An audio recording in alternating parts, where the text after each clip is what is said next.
நான் ஜெயிச்சுட்டேன், நான் ஜெயிச்சுட்டேன், நான் ஜெயிச்சுட்டேன். எங்க ஜெயிச்ச? எதுல ஜெயிச்ச? எப்படி ஜெயிச்ச? ஸ்கூல்ல குவிஸ் காம்படிஷன் வச்சாங்கல்ல, அதுல ஃபர்ஸ்ட் பிரைஸ் வாங்கினேன். அப்படியா? ஆமா. என்ன குவிஸ் பாரு, மெடல் கூட கொடுத்துருக்காங்க போல. சரி, அந்த குவிஸ் நீ எதுல சேர்ந்த? என்னென்ன சொன்ன குவிஸ்ல? எனக்கு தெரியலையே, சொல்ல. குரான்ல 25 ப்ராஃபிட் நேம்ஸ் இருக்கா, அது 35 செகண்ட்ல சொல்ல சொன்னாங்க. அதை நான் 30 செகண்ட்லயே சொல்லிட்டேன். அதனால ஃபர்ஸ்ட் பிரைஸ் கொடுத்தாங்க. எங்க அம்மாக்கு சொல்லி காட்டு பார்க்கலாம். அவுது பில்லாஹி மினஷ் ஷைத்தானிர் ரஜீம். பிஸ்மில்லாஹிர் ரஹ்மானிர் ரஹீம்.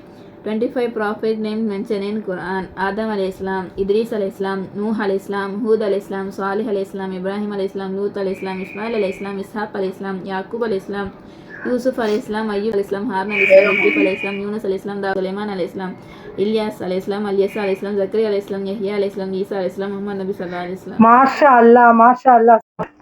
டாடி வந்தோடனே நம்ம சொல்லுவோம், தயவு செஞ்சு குர்ஆனை மனனம் செய்யுங்க. அடுத்த தலைமுறைக்கு ஹாஃபிதுகள் கிடையாதுங்க இந்த சமூகத்துல. குர்ஆனை மனனம் செஞ்ச தோழர்கள் கிடையாதுங்க. நிலையை உணர்ந்துக்கோங்க. நான் சொல்றேனோ இல்லையோ, உங்களுடைய நிலை இதுதான்.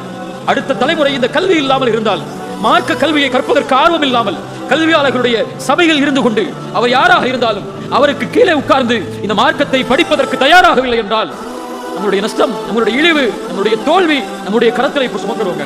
கல்வியாளர்களுக்கு கண்ணியம் கொடுங்க, உலமாக்களுக்கு கண்ணியம் கொடுங்க, உலமாக்களை மதிக்க ஆரம்பிங்க, உலமாக்களின் பக்கம் செல்லுங்க, உலமாக்கள்கிட்ட போய் மார்க்கத்தை படிக்க ஆரம்பிங்க, உலமாக்கள்கிட்ட போய் மார்க்க தீர்ப்பை கேட்க ஆரம்பிங்க.